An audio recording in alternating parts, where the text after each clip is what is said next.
Hello పిల్లలు, welcome to my YouTube channel kids tutorials. నీతి కథలు. పిసినారి నక్క.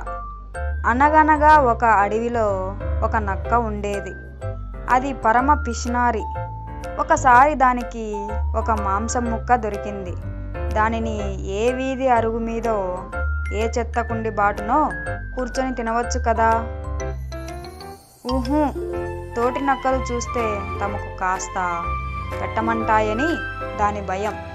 ఎందుకంటే అది ఎప్పుడు మిగతా నక్కల దగ్గర ఆహారం అడిగి తినేది. అందుకే ఆ మాంసం ముక్కను తీసుకుని చాటుగా ఊరావతలికి బయలుదేరింది. ఊరావతల ఒక చెట్టు మీద ఉన్న 2 కాకులు కుక్క నోట్లో ఉన్న మాంసం ముక్కను చూశాయి.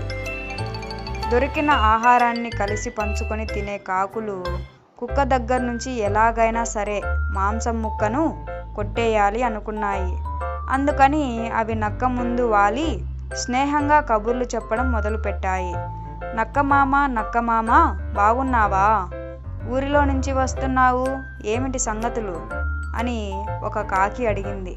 నక్క ఏమీ లేవన్నట్టు తల అడ్డంగా ఊపింది. నువ్వు మేలుజాతి నక్కలా ఉన్నావు. నీలాంటి నక్కను ఇంతకుముందు మేమెన్నడూ చూడలేదు. నీతో స్నేహం చేయాలని ఉంది, చేస్తావా అంటూ పొగడాయి. కాకులు పొగడ్తలకు పొంగిపోయిన నక్క సరే అని తలూపింది. వెంటనే 2 కాకులు సంతోషంగా అరుస్తూ నక్క చుట్టూ తిరుగుతూ ఊడుకోసాగాయి. ఒక కాకి నక్క వెనుకకు, మరొక కాకి నక్క ముందుకు చేరాయి. వెనుకనున్న కాకి హఠాత్తుగా నక్క తోక పట్టి లాగింది. ఉలిక్కిపడిన నక్క మాంసపు ముక్కను నేల మీద పెట్టి వెనక్కి తిరిగి చూసింది. ఇంతలో ముందు వైపు ఉన్న కాకి ఆ మాంసపు ముక్కను నోటితో కరుచుకొని రివ్వున ఎగిరిపోయింది. పైనే పోయిందిగా. ఇక రెండో కాకి కూడా అక్కడి నుండి వెళ్ళిపోయింది. 2 చెట్టు మీద కూర్చొని మాంసం ముక్కను పంచుకొని తిన్నాయి.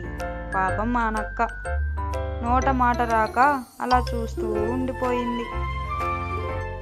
Thanks for watching.